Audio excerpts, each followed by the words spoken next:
श्रीराम समर्थ. गोपाल कृष्ण भगवान की जय. भगवान श्रीकृष्ण उद्धवाला गुणांचं वैशिष्ट्य आणि त्याच्या वृत्ती, त्याची लक्षणं सांगतायत. भगवान पुढे म्हणाले, उद्धवा, सत्वगुणाची वाढ झालेली असताना जर मृत्यू आला तर स्वर्गाची प्राप्ती होते. तमोगुणाची वाढ झाली असताना मृत्यू आला तर नरकाची प्राप्ती होते. आणि रजोगुणामध्ये वाढ झालेली असताना मृत्यू आला तर मनुष्यलोक प्राप्त होतो. पण उद्धवा, जे गुणातीत असतात, 3 गुणांच्या पलीकडे असतात, त्यांना मात्र माझीच प्राप्ती होते. आपण धर्माच्या आज्ञेनुसार जेव्हा कर्म करतो आणि ज्या वेळेला निष्काम कर्म करतो आणि ते भगवंताला अर्पण करतो, तेव्हा ते सात्विक कर्म होते. एखादं कर्म करत असताना जर अपेक्षा ठेवून कर्म केलं, सकाम कर्म केलं, तर त्याला राजसी कर्म म्हणतात. आणि एखाद्याला त्रास व्हावा, दुसऱ्याला पीडा व्हावी, दुसऱ्याचं वाईट व्हावं, अशा हेतूने जर कर्म केलं तर त्याला तामसिक कर्म असं म्हणतात. एकमेव अद्वितीय असणाऱ्या आत्म्याचं ज्ञान, याला सात्विक ज्ञान म्हणतात. देहयुक्त आत्मा कर्ता आहे, भोगता आहे असं समजणं, याला राजस ज्ञान म्हणतात. आणि केवळ शरीर म्हणजेच आत्मा असं मानणारे जे असतात, त्यांना तामस ज्ञान असतं.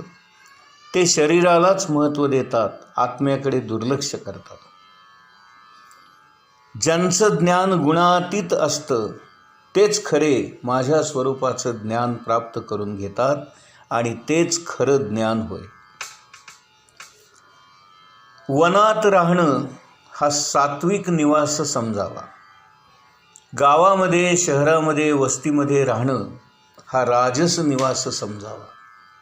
आणि वाईट उद्योगधंदे चालणाऱ्या ठिकाणी, जिथे जुगार आहे, मद्यपान आहे, वेश्यावस्ती आहे, अशा ठिकाणी राहणं हा तामस व्यवहार समजावा. मंदिरामध्ये राहणं हा निर्गुण निवास समजावा. जे अनासक्त भावाने कर्म करतात, कर्म करून त्यामध्ये आसक्त होत नाहीत, फलाची इच्छा करत नाहीत आणि कर्म मला अर्पण करतात, ते सात्विक कर्म होय. आसक्ती ठेवून कर्म केलं तर ते राजस कर्म होय. आणि विचार न करता हवं ते कर्म जर केलं तर त्याला तामस कर्म असं म्हणतात. आणि मलाच शरण येऊन माझ्यासाठी जो कर्म करतो त्याला मात्र निर्गुण कर्म असं म्हणावं. आत्मज्ञानाविषयक जी श्रद्धा असते ती सात्विक श्रद्धा समजावी. कर्माविषयी जी श्रद्धा असते ती राजस श्रद्धा समजावी. आणि अधर्माच्या ठिकाणी जर श्रद्धा असेल तर ती तामस श्रद्धा समजावी. माझी सेवा करण्यामध्ये जर श्रद्धा असेल तर ती निर्गुण श्रद्धा समजावी. जे आरोग्यदायी आहे, पवित्र आहे आणि सहज प्राप्त झालेलं भोजन असतं, अनायासे मिळणारं असतं, त्याला सात्विक भोजन असं म्हणतात. जे जिभेला रुचकर वाटेल असे अन्न खाणे, याला राजस भोजन म्हणतात. आणि शिळे, नासके, कुचके, अपवित्र, मांसाहार हे सर्व तामस भोजन होय. आत्मचिंतनाने जे सुख प्राप्त होतं त्याला सात्विक सुख असं म्हणतात. विषयांपासून आणि विषय उपभोगांपासून जे सुख प्राप्त होतं त्याला राजस सुख म्हणतात. मोहाने, हीन दीनतेने, दुसऱ्याच्या मदतीने जे प्राप्त होतं त्याला तामस सुख असं समजावं. आणि जे केवळ माझाच आश्रय करतात आणि माझ्याकडून सुख प्राप्त करतात ते मात्र गुणातीत सुख किंवा खऱ्या अर्थाने आत्मसुख असं समजावं. हे उद्धवा, पुरुष आणि प्रकृती यांच्या आश्रयाने असणारे सर्व पदार्थ गुणमयच असतात. जीवाला योनी किंवा गती त्या त्या गुणकर्मानुसार प्राप्त होतात. जो जीव चित्तामध्ये उत्पन्न होणाऱ्या विकारांवर विजय मिळवतो तो भक्तियोगाने माझ्यामध्येच निष्ठा ठेवतो आणि त्यामुळे त्याला माझं स्वरूप प्राप्त होतं. म्हणून शहाण्या माणसांनी गुणांची आसक्ती दूर करून माझ्यासाठी भजन करावं, माझेच भजन करावं, मला शरण यावं, माझ्याच गुणांचं वर्णन करावं, ऐकावं, सांगावं आणि माझ्यासाठीच कर्म करावं आणि ते मलाच अर्पण करावं. कर्म करताना कोणत्याही प्रकारच्या अपेक्षा, इच्छा, आसक्ती ठेवू नये. विचारवंताने सावध राहून सत्वगुण अंगी बाणवून रजोगुण आणि तमोगुण यावर विजय प्राप्त करून आपल्या इंद्रियांवर ताबा ठेवून आसक्ती सोडून माझ्या भजनी लागावे आणि माझ्यासाठीच माझ्या प्रीत्यर्थ कर्म करावे. चित्तवृत्ती शांत ठेवून कोणत्याही अपेक्षा न ठेवता सत्वगुणांवर सुद्धा विजय मिळवावा. अशा प्रकारे गुणांच्या पलीकडे जाण्याचा, गुणातीत होण्याचा प्रयत्न करावा. म्हणजे गुणापासून मुक्त झालेला जीव आपला जीवभाव सोडतो आणि माझ्याशी एकरूप होतो, म्हणजेच आत्मभावामध्ये संचार करू लागतो. जीव जेव्हा विकारांपासून मुक्त होतो आणि ब्रह्मस्वरूप असणाऱ्या माझ्याशी एकरूप होतो, तोच पूर्णत्वाला पोहोचतो, तो माझ्या ठिकाणी येऊन पोहोचतो आणि तो माझ्याच आश्रयाला राहतो. त्याला मग कुठेही अन्य ठिकाणी जावं लागत नाही आणि यद्गत्वा न निवर्तन्ते तद्धाम परमं मम. एकदा का माझ्या धामाची त्याने प्राप्ती करून घेतली की त्याला कुठेही यावं जावं लागत नाही.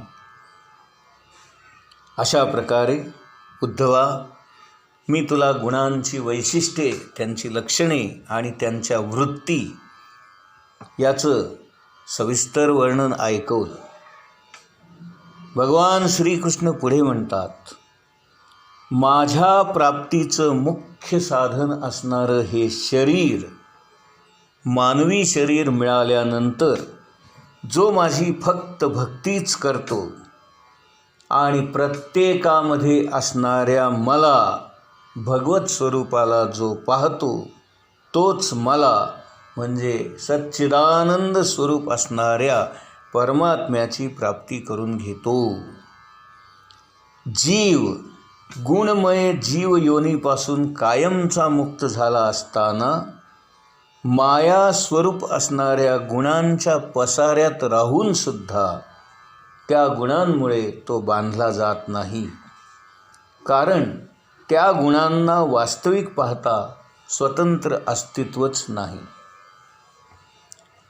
जे लोक काम सेवन करतात,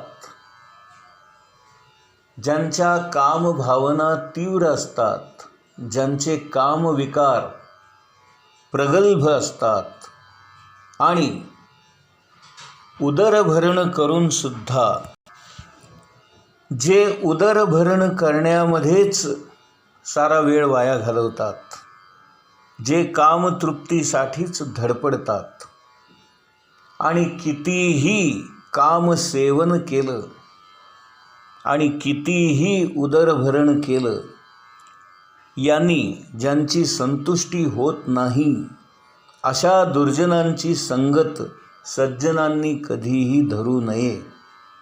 कारण उदरभरण आणि कामसेवन यांनी अधोगतीच होते. हे समजण्यासाठी उद्धवा, मी तुला आता पुरुरवा या नावाच्या राजाची कथाच सांगतो, ऐक. हा पुरुरवा राजा जो होता तो मोठा सम्राट होता, चक्रवर्ती सम्राट होता. अत्यंत शूरवीर पराक्रमी राजा होता. परंतु उर्वशी नावाच्या अप्सरेने त्याचं चित्त मोहून घेतलं. त्या अप्सरेच्या तो नादी लागला आणि तिच्यापासून आपल्या मनातली कामतृप्ती करण्यासाठी धडपड करू लागला. स्त्री सुखासाठी आणि कामभावना तृप्त होण्यासाठी क्षुद्र असणाऱ्या विषय सेवनामध्ये तो इतका बुडून गेला होता की कित्येक वर्ष रात्री आणि दिवसासुद्धा तो कामसेवनामध्येच मग्न राहत असे. परम यशस्वी असणाऱ्या सम्राट पुरुरवाला उर्वशीचा विरह झाला आणि मग जेव्हा त्याने आपला शोक आवरला त्यावेळेला त्याला प्रबळ वैराग्य प्राप्त झालं आणि तो स्वतःशीच म्हणू लागला, अरे अरे, माझा किती हा मूर्खपणा. कामवासनेमुळे माझं चित्त कलुषित झालं आणि उर्वशीने माझ्या गळ्याला जी मिठी मारली त्यामुळे माझी आयुष्याची किती वर्षे वाया गेली मलाच कळलं नाही. तिच्या सहवासामध्ये मी धुंद झालो होतो, बेभान झालो होतो आणि कामसेवनाच्या तृप्तीमध्ये मी हरवून गेलो होतो. तिच्या सहवासात असताना सूर्य उगवलाय का सूर्य मावळलाय याचं देखील मला भान नसे. अरे अरे, एका स्त्रीने माझ्यासारख्या चक्रवर्ती राजाचं आपल्या हातचं खेळणं बनवून टाकलं. प्रजेवर सत्ता गाजवणाऱ्या मला एका स्त्रीपुढे कुत्र्यासारखं जीणं जगावं लागलं. आणि असं सगळं असताना देखील उर्वशी मला एक दिवस सोडून गेली. ती गेल्यानंतर मी विषय सुखाला आता मुकणार म्हणून रडू लागलो. तिची याचना करू लागलो, तिची मनधरणी करू लागलो. हे प्रिये, तू मला सोडून जाऊ नकोस, तुझ्यानंतर माझं कसं होणार. अशा प्रकारे मी याचना करून तिची गयावया करू लागलो. परंतु तिने माझ्याकडे ढुंकूनसुद्धा न पाहता ती आपल्या स्वर्गलोकामध्ये मला इथेच टाकून निघून गेली. माझ्या मनातला मोह इतका वाढला की मी उर्वशीच्या पाठोपाठ तिच्या स्वर्गलोकामध्ये गेलो. स्त्रियांनी ज्यांचं मन चोरलं त्याची विद्या, तपश्चर्या, त्याग, अभ्यास, एकांत, मौन या साऱ्या गोष्टी निष्फळ ठरतात. मी त्या स्त्रीच्या मागे गाढवाप्रमाणे मारलेल्या लाथा सहन करून सुद्धा तिच्या पाठीमागेच गेलो. अशा माझ्या या मूर्खपणाचा धिक्कार असो. अरे अरे, एका स्त्रीने मला गाढव आणि बैलासारखं आपल्या स्वाधीन करून माझं अगदी खच्चीकरण करून टाकलं.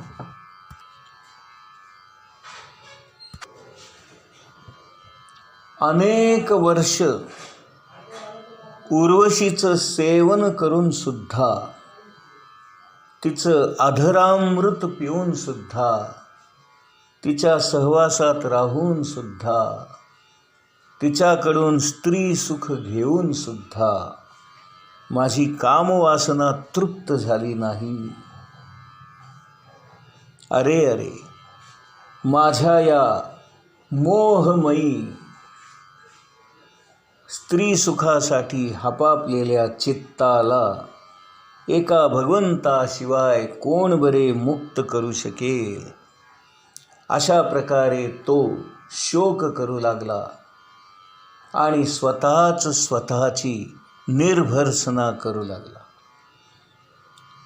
दोरीचं स्वरूप न जाणता मी तिथे साप आहे अशी कल्पना करून मीच भयग्रस्त ठरलो. याला दोरी काय करणार?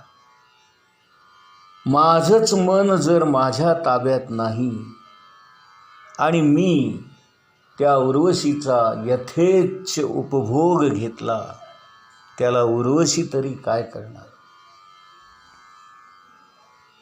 कुठे ते मलिन दुर्गंधीने भरलेले अपवित्र शरीर आणि कुठे आपण समजतो ती सुकुमारता, सलज्जता, सौंदर्य.